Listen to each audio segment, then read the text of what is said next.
देशको कैलाश पर्वत यो हो टुटेश्वरनाथ महादेव मन्दिर। यो यसको इतिहासको कुरा गर्दाखेरि हामी थाक्छौँ, तर इतिहास सकिँदैन। त्यति ठुलो इतिहास बोकेको यो धरोहर हो। आज विश्व साइकल दिवस। टुटेश्वरनाथ महादेव मन्दिरलाई प्रवर्धन गर्नको लागि, चिनाउनका लागि बर्दिवासका साइकल प्रेमीहरू आज यहाँ जम्मा हुनुभयो र कुरा गर्नुभयो साइकल, वातावरण र पर्यटनको।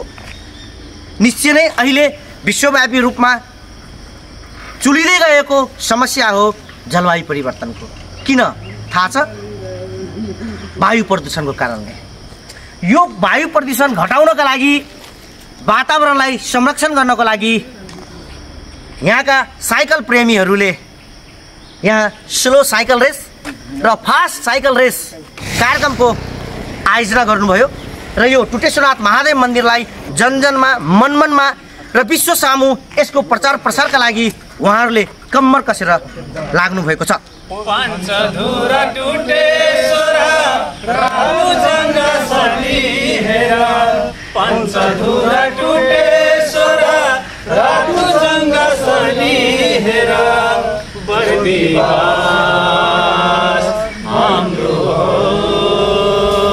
हामी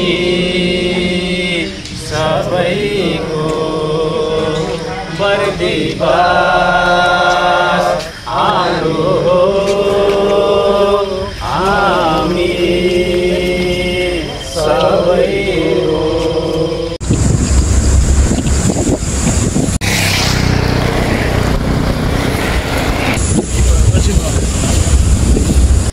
यसबारे हामीलाई जानकारी दिँदै हुनुहुन्छ नेपाल होटल तथा पर्यटन व्यवसायी महासङ्घ मध्य प्रदेशका अध्यक्ष हिरा गौतम। यो साइकल राइडिङको माध्यमबाट हामीले यो ठाउँको विभिन्न पर्यटक क्षेत्रहरू पनि घुम्यौँ आज र ती ठाउँहरूलाई चाहिँ प्रचार प्रसार गर्ने पनि लक्ष्य थियो हाम्रो। हामी आज टुटेश्वरको पञ्चधुरा माइस्थानका त्यहाँ पर्यटकीय क्षेत्रहरूमा पनि घुम्यौँ र यहाँ यो हाम्रो महोत्तरीको एकदमै प्रसिद्ध धार्मिक क्षेत्र टुटेश्वर महादेवको मन्दिर, जुन मन्दिर चाहिँ यो प्राचीन कालदेखि एउटा विश्वास भएको मन्दिरको रूपमा यसलाई चिनिन्छ र आज यहाँ हामीले यो कार्यक्रम गरेको खास उद्देश्य चाहिँ यो ठाउँको प्रचार प्रसार पनि होस्, यहाँ धेरै पर्यटकहरू आउन् र यो साइक्लिङको माध्यमबाट पनि यहाँ आउन सकिन्छ भन्ने उद्देश्यले हामीले यो साइक्लिङ आज यही ठाउँमा राखेका छौँ। त्यसैले म यहाँलाई के भन्न चाहन्छु भने सबैजनाले साइकल चलाउँ।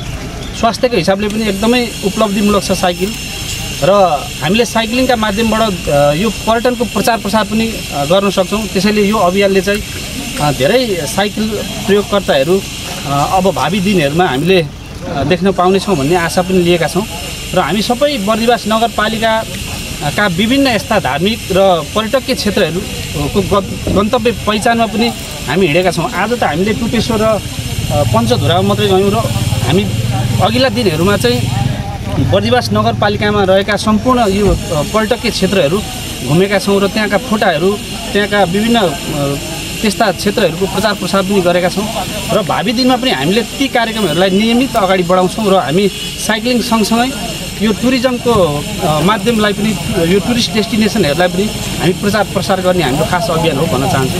यो कार्यक्रममा आज जिल्ला ट्राफिक प्रहरी कार्यालय बर्दिवासका inspector Laxmiraj Joshi fast cycle रेसमा प्रथम हुनुभयो। उहाँले पुरस्कार जित्नुभयो। स्लो साइकल रेसमा बिरु मगर फर्स्ट हुनुभयो र यो सम्पूर्णको संयोजनमा यस क्षेत्रको विकास र समृद्धिका लागि चुरे क्षेत्र एउटा शक्तिशाली पहाड हो र यसमा थुप्रै सम्भावनाहरू लुकेको छ। यसलाई हामीले चिनाउन सक्नुपर्छ, यसलाई हामी चाहिँ विश्व बजारमा बेच्न सक्नुपर्छ। अहिले भर्खर पुरातत्व विभागले गरेको अध्ययन अनुसार यही क्षेत्रमा पाटु राईमण्डल र गौरीवास क्षेत्रमा 7000 वर्ष पुरानो यहाँको मानव इतिहास फेला परेको छ। त्यसबारेमा पनि ठुलो अध्ययन अनुसन्धान भइराखेको छ।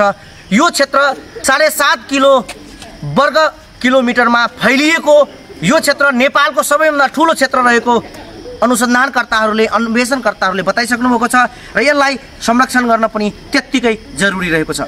स्वस्थ रहनु शरीरलाई एक्सर्साइज हुन्छ, यसले गर्दाखेरि हामीलाई धेरै फाइदा हुन्छ। रोगहरूको लागि पनि लाग्न दिँदैन वातावरण स्वस्थ राख्ने आयोजक यहाँ बर्दिवास साइक्लिङ ग्रुपले गर्नुभएको छ त्यो चाहिँ वास्तवमा चाहिँ प्रशंसनीय छ जुन चाहिँ यो प्रयोग कहिले पनि भएको थिएन यो यहाँबाट टुटेश्वरबाट जुन कार्यक्रम सञ्चालन गर्नुभएको छ त्यहाँ यहाँ यो आयोजकलाई धन्यवाद दिन चाहन्छु साथै स्वास्थ्यको लागि चाहिँ साइक्लिङ साह्रै आवश्यक चिज हो जसले गर्दाखेरि फिजिकल एक्सर्साइज भनेको पूर्ण रूपमा फिजिकल एक्सर्साइज भनेको पनि यही साइक्लिङ नै हो साइक्लिङले चाहिँ पूर्ण एक्सर्साइज भएको हुनाले स्वास्थ्यको लागि धेरै लाभदायक भएको हुँदा यो सबैले चाहिँ सधैँ बिहान र बेलुका साइकल प्रयोग गर्यो भने रोगहरूको चाहिँ कम हुन्छ र शरीर पनि फुर्तिलो हुन्छ भन्ने आज यो विश्व साइकल दिवस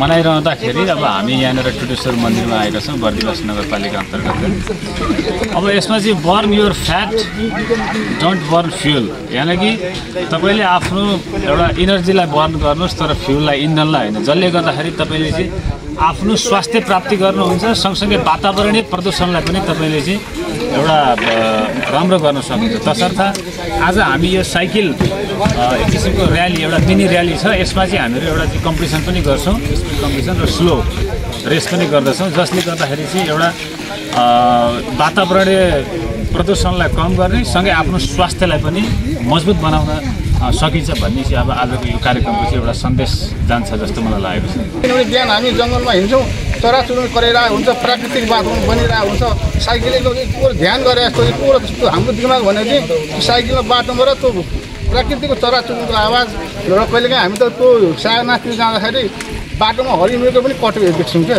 त्यो साइकलको यात्राले चाहिँ शरीरलाई र दिमागलाई चाहिँ यति धेरै फाइदा छ, त्यसैले म सबैजनालाई हार्दिक अनुरोध गर्दछु साइकल हाँक्ने बानी बसालौँ, साइकलको यात्रा गर्ने बानी बसालौँ। आज विश्व साइकल दिवसको दिन सबैजनालाई धन्यवाद। सबैभन्दा पहिला त विश्व साइकल दिवसको यहाँलाई शुभकामना र यो फास्ट साइकल रेसमा विजेता बन्नुभएकोमा पनि बताएँ। सम्पूर्णमा नमस्ते, धेरै धेरै धन्यवाद। एउटा विश्व साइकल दिवसको उपलक्ष्यमा बर्दिवास साइक्लिङ क्लबद्वारा आयोजना गरिएको स्लो रेस र साइकलकै स्पिड रेस, स्लोमा 200 मिटर र स्पिडमा 12 किलोमिटर राखिएको थियो, जसमा मैले चाहिँ प्रथम भए। यसमा 11-12 जना जति सहभागी थियो जस्तो लाग्छ मलाई। त्यसको लागि एक तर्फबाट फाइदा छ भने अर्को तर्फबाट वातावरणीय संरक्षणबाट वातावरणलाई जोगाउने किसिमले न त यबाट एयर पोल्युसन हुन्छ, न साउन्ड पोल्युसन हुन्छ, न कुनै किसिमको पोल्युसन नै हुँदैन। वायुमण्डलमा यसले सकारात्मक प्रभाव पर्ने र इन्धनको बचत समेत गर्ने, शरीरलाई फुर्त बनाउने। मैले अस्ति 21वटा यसको फाइदाहरू पनि राखेको छु, जसमा मुटुको प्रेसरको, हात खुट्टाको जोर्नीको समस्या नहुने लगायतका कुराहरू यसबाट धेरै फाइदाहरू छ। साइकल नियमित चलाउनुले मान्छेलाई तनाव कहिले पनि हुँदैन। तनाव व्यवस्थापनमा यसको एकदम महत्त्वपूर्ण योगदान छ जस्तो लाग्छ, किनभने यसले वायुमण्डलमा जुन ठाउँ एकदम नेचर छ, नदी, खोला, नाला, पहाड, जङ्गलको स्थानमा चलाउँदा यसले आनन्द सिर्जना गर्छ। यसले मानवमा हुने विभिन्न किसिमका नकारात्मक सोचलाई चाहिँ हटाउने काम गरी एकदम दीर्घायु जीवनको चाहिँ यसले काम दिन्छ भन्ने लाग्छ। वायुमण्डलमा अहिले मान्छेहरूलाई एक तनाव भएर अनेकौँ कुराहरू खेलिराखेको हुन्छ, त्यसलाई पनि एकाग्रता बनाउने काम चाहिँ गर्छ। हाम्रो साथमा यतिखेर उपस्थित हुनुहुन्छ बर्दिवास नगरपालिका वडा नम्बर 5 का वडा अध्यक्ष कारमाङ स्याङ्बा। साइकल जुन एउटा आज साइकल दिवस मनाउनलाई बर्दिवासका सम्पूर्ण विभिन्न सरकारी गैर सरकारी निकायका महानुभावहरू सम्पूर्णलाई यो 5 नम्बर बर्दिवास नगरपालिका वडा नम्बर 5 नै विशेष गरी केन्द्र बनाउनु भएकोमा र टुटेश्वरनाथ महादेव मन्दिरलाई अलिकति यसको प्रचार प्रसारहरू गराउनमा यहाँहरूको धेरै नै ठुलो एउटा यो दिन रहेको छ र वडा नम्बर 5 को तर्फबाट यहाँहरूलाई म एकदम भित्रीदेखि नै हार्दिक मङ्गलमय शुभकामना पनि व्यक्त गर्न चाहन्छु र यो एउटा विगत लामो इतिहासदेखि नै एउटा ओझेल परेको यो टुटेश्वरनाथ महादेव मन्दिरको प्रचार प्रसारको लागि यसले टेवा पुग्नेछ भन्ने मलाई लागेको छ र यसै गरी नै यो यस मन्दिरको अझै अगाडि यसको प्रचार प्रसार रहोस् भन्ने शुभकामना पनि दिन चाहन्छु र विशेष गरी यो आज विश्व साइकल दिवसको उपलक्ष्यमा यहाँहरूलाई म फेरि पनि हार्दिक हार्दिक शुभकामना व्यक्त गर्न चाहन्छु। टुटेश्वर महादेव की लामा की टुटेश्वर महादेव को